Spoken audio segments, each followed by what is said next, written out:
নমস্কার বন্ধুরা, প্রাণ গার্ডেনিংয়ের আরেকটা ভিডিওতে সবাইকে স্বাগত।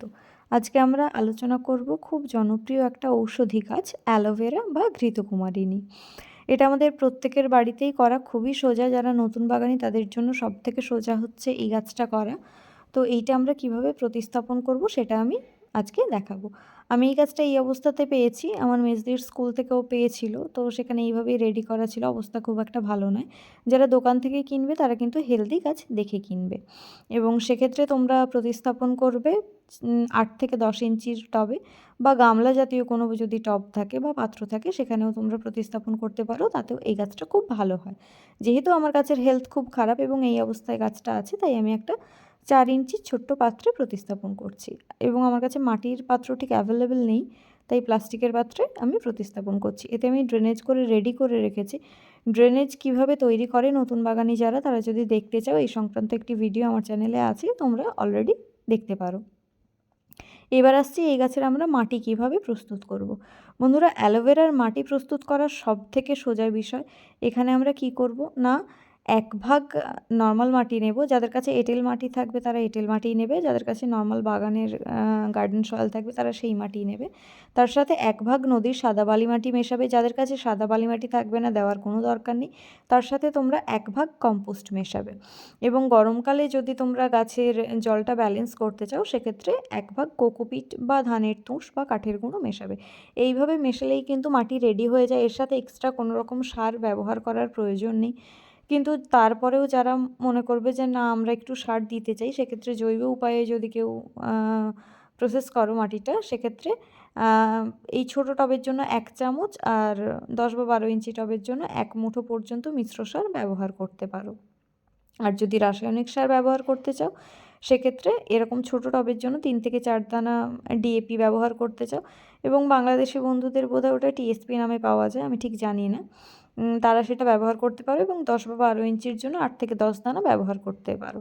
এটা ব্যবহার না করলেও খুব সুন্দরভাবে চলে যায়। এবং প্রত্যেকবার মাটিটা দেওয়ার পর একবার লেয়ার করে দেব এবং তারপর মাটিটা হালকা করে চাপ দিয়ে দেবো। এবং এনপিকে সোর্স হিসেবে মিক্সড খাবারের সাথে যারা অ্যাড করতে চাও তারা কিন্তু ১ চামচ শুকনো কলার খোসার গুঁড়ো অ্যাড করতে পারো বা বায়ো পটাশও একটুখানি ব্যবহার করতে পারো। তো এইবার আমি মাটির কথাটা বলে দিলাম। এইবার আমি গাছটা বের করে নেব এই থেকে কাপটা থেকে। অলরেডি এটা ছেঁড়াই আছে, গাছের অবস্থা খুব একটা ভালো নয়। তো তোমরা যারা মাটির টব থেকে বের করবে তারা হালকা করে ১ দিন জল না দিয়ে রাখবে। তারপর মাটির যে টবের কোনাটা আছে হালকা কোনো জায়গায় ঠুকবে, ঠুকলে রুট বল সহ গাছটা বেরিয়ে আসবে। চেষ্টা করবে রুট বলটাকে খুব বেশি ড্যামেজ না করার। তো তারপর গাছটা ভালো করে বসিয়ে গাছটাকে প্রতিস্থাপন করে নেবে।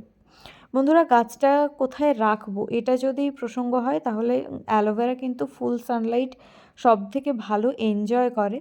তো অ্যালোভেরাকে আমরা ফুল সানলাইটেই রাখবো। কিন্তু যাদের বাড়িতে ফুল সানলাইট আসে না তারা কিন্তু ব্যালকনিতে সেমি শেডেও রাখতে পারো। আরেকটা মজার বিষয় হচ্ছে এই গাছটা কিন্তু বায়ু পরিশোধনকারী গাছ হিসেবেও স্নেক প্ল্যান্টের মতো কাজ করে।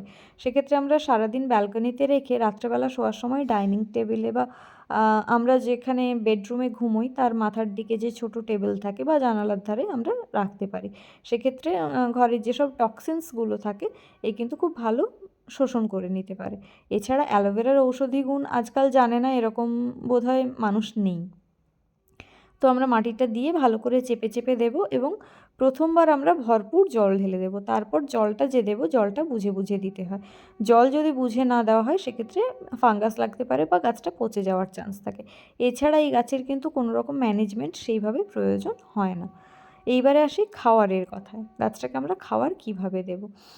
প্রত্যেক মাসে আমরা এটাকে রাসায়নিক সার হিসেবে ছোটো ৪ ইঞ্চি টবের জন্য ৪ দানা, ৮ ইঞ্চি টবের জন্য ৮ দানা, ১০ বা ১২ ইঞ্চি টবের জন্য ১০ থেকে ১২ দানা ডিএপি ব্যবহার করতে পারি রাসায়নিক সার হিসেবে। যারা রাসায়নিক সার দিতে চাও না, জৈব সার দিতে চাও, তারা সর্ষের খোল ১ চামচ, নিমখোল ১ চামচ, নিমখোল বা সর্ষের খোলে কোনো একটা না থাকলে অমিট করতে পারো। হাড় গুঁড়ো দিতে পারো ১ চামচ, হাড় গুঁড়ো না থাকলে ডিমের খোসার গুঁড়ো দেবো এবং তার সাথে 1/2 চামচ পটাশ দেবে। পটাশ না থাকলে কলার খোসার গুঁড়ো দেবে। এটা ১০ বা ১২ ইঞ্চি টবের জন্য এবং টব ছোটো বড় হলে পরিমাণটা কম বেশি করে নেবে। আচ্ছা, অ্যালোভেরার আরেকটা যে সমস্যা হয় সেটা হচ্ছে এরকম কালো কালো স্পট পড়ে যায়। সেক্ষেত্রে আমরা কি করব, 15 দিন ছাড়া 1 লিটার জলে ছোট আইসক্রিম খাওয়ার চামচে 1 চামচ বা 2 গ্রাম চুন নিয়ে 1 লিটার জলে ভালো করে ঝাঁকিয়ে বিকেলবেলার দিকে গোটা গাছে স্প্রে করে দেব। এটা দিলে কিন্তু এই প্রকোপটা অনেকটাই কমে যায় বা প্রায় থাকে না বললেই চলে। এটা হচ্ছে অ্যালোভেরার টোটাল কেয়ার। এছাড়া অ্যালোভেরাকে কিন্তু এক্সট্রা খুব একটা যত্ন নিতে হয় না বা যত্ন করতে হয় না। খাবারগুলো যেভাবে বললাম সেইভাবেই তোমরা ম্যানেজ করবে। আমি কিন্তু প্রত্যেকটা খাবার 10 বা 12 ইঞ্চি টবের জন্য বললাম। তোমরা তার থেকে বড় পাত্রে লাগালে পরিমাপটা একটু বেশি দেবে।